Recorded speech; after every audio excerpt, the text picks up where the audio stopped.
Vote है तो और लोग आ रहे हैं। बिल्कुल ये तस्वीर आपको दिखा रहे हैं जहां से दरभंगा की अलीनगर सीट से मैथिली ठाकुर चुनावी मैदान में है। वो पूजा अर्चना करते हुए आशीर्वाद लेते हुए दिखाई दे रही है। शिव मंदिर में उनकी मौजूदगी है। तो देखिए कि जो प्रत्याशी हैं वो जी जान से लगे रहे, चुनावी प्रचार प्रसार में वो जुटे रहे। और अब चूंकि आज जनता की बारी है तो अब भगवान से प्रार्थना यही की जा रही है कि जो वोट है वो उस प्रत्याशी की झोली में आए जिसकी उम्मीद लगा करके ये प्रत्याशी बैठे हुए हैं। तो देखिए अब अलग अलग आप फ्रेम एक बार फिर से आप देख रहे हैं जहां पर हमारे रिपोर्टर्स के साथ साथ हमारे जो गेस्ट हैं उनकी भी लगातार मौजूदगी है और एक एक जो गेस्ट हैं उनसे हम बातचीत भी करेंगे। शिप्रा बिल्कुल, और शुरुआत सबसे पहले अभिरंजन के साथ कर लेते हैं। अभिरंजन जी वरिष्ठ पत्रकार हमारे साथ जुड़े हुए हैं और उनसे समझते हैं। देखिए अभिरंजन जी, ये चुनाव कितना अहम है इसकी अहमियत हम सब जान रहे हैं।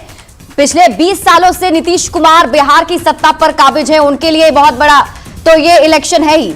निश्चित रूप से देखिए समय है, इसलिए हर बिहारी अब गौरवान्वित होगा और हर बिहारी सब पर भारी बने, ये भाव से हमको लोकतंत्र के महापर्व में भागीदारी करनी चाहिए। क्या लग रहा है कि सभी जगह पे वोटिंग शुरू हो चुकी है? कैसे अभी तक? निश्चित तौर पर तो एक एक करके देखिए बयान भी सामने आ रहे हैं और वो भी दर्शकों को हम लगातार दिखा भी रहे हैं क्योंकि आज बहुत ही हलचल रहने वाली है, बहुत गहमा गहमी दिन भर रहेगी। लेकिन अभिरंजन जी, इस चुनाव के महत्व को समझना बहुत जरूरी है लोगों के लिए भी, क्योंकि तेजस्वी यादव भी अगर पिछले विधानसभा चुनाव की बात कर लीजिए 2020 से लेकर अब 2025 का ये चुनाव लगातार 10 साल से वो एक्टिव है। प्रशांत किशोर 3 साल से लगातार बिहार में घूम रहे हैं। तो क्या कितना इंपॉर्टेंट इस बार का ये चुनाव रह जाता है इन सभी दिग्गजों के लिए? बहुत ज्यादा। देखिए मुझे सबसे अच्छा तो ये लग रहा है कि राजनीति की हद से ज्यादा बढ़ गई नकारात्मकता के बीच भी इस चुनाव में बड़े सकारात्मक मुद्दे हैं।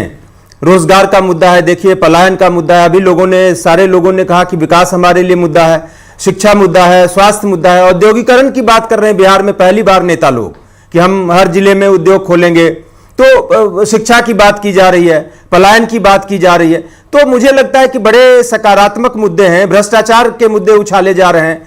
तो ये एक मुझे लगता है कि लोकतंत्र के परिपक्व होने का सबूत है और जागरूकता की लहर जो है लोगों में फैल रही है। हाँ, निराशा होती है जब मैं देखता हूं कि इतनी बड़ी संख्या में अलग अलग गठबंधनों से बाहुबली भी मैदान में है, इतनी बड़ी संख्या में परिवारवादी लोग भी मैदान में। डिटेल में समझेंगे, हमारे साथ शिशिर कौंडेले जी भी जुड़े हुए हैं, उनसे जान लेते हैं। देखिए आज अब परीक्षा की घड़ी जो है आप लोगों की वो शुरू हो चुकी है। अब जनता जनार्दन निकलना शुरू कर चुके हैं अपने घरों से और लंबी लाइन जो आप देख रहे हैं ये किधर दिख रहा है शिशिर जी? अगर मेरे हाथ हो किसी की सेवा लिखी है, किसी का भला लिखा है तो मुझे ये अपॉर्चुनिटी मिले। कैसा रहेगा? बहुत अच्छा रहेगा। पूजा पाठ कैसा रहा? बहुत अच्छा। क्या उम्मीद करते हैं? मैं उम्मीद करती हूँ कि जो होगा सबके हित में होगा।